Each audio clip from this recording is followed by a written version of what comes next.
I don't see a material need so much, but I think I honestly really feel that there's a lot of hurt out there that's undiscovered, and I think that when people come to church, they need to come to start to understand that the hurt, that the true need that's inside them, their need for a savior. Because I think I know for myself, like I go day to day think, oh, I'm fine, but it's not until I really dig down deep that I start to understand that no, I have needs too, and I think that people need to come to that awareness, and I really think that would make a difference. And so I think in a church that really allows people to focus and figure out where their needs are is a pretty important thing. And I think one of the things is just, I'm a grad student in sociology, and so one of the things I've seen is like, hey, why don't I apply this to, understanding what people in this community need, like perhaps, creating a survey to see why did people in our congregation come to UTC in the first place, and that'll give us a sense also, like Rick Warren said, of like, what are the needs that we're able to meet, and then trying to kind of foster those things in our church and reach out to other people who might have those same needs.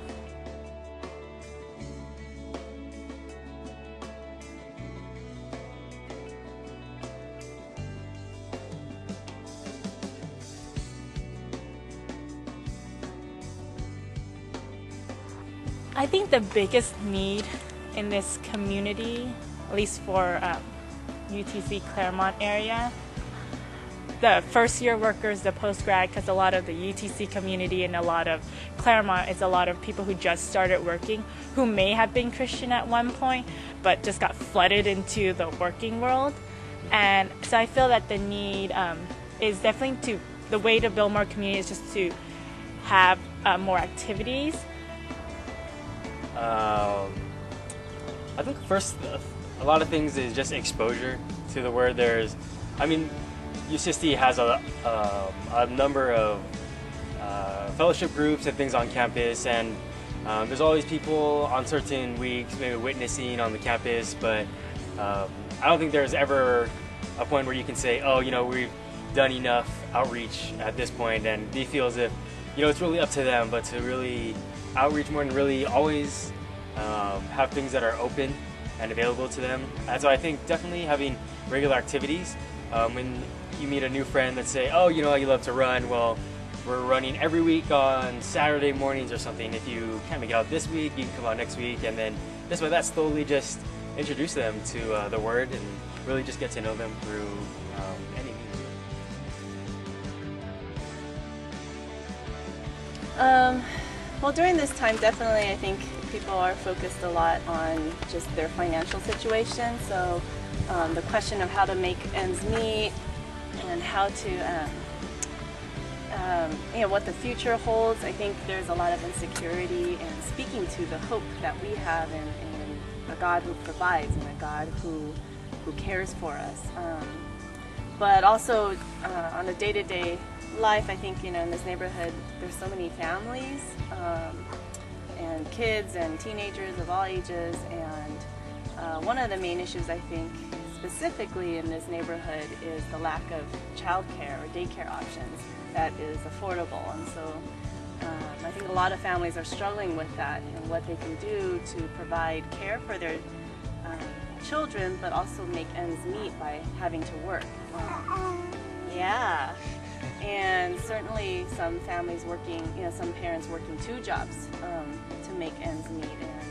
And I see it even at my clinic, where the families are working a day job and a night job, and they hardly see their kids. And that's not ideal, and it's not what people want, but it's such an urgent need right now in San Diego, not just here, but in San Diego. I think just when you look around, there's definitely a lot of schools and a lot of young people, and I think a lot of working parents, and just seeing the need for just ways to reach those kids, help them grow and mature in, I guess, a good way. So just providing them with not only good educations, but just good role models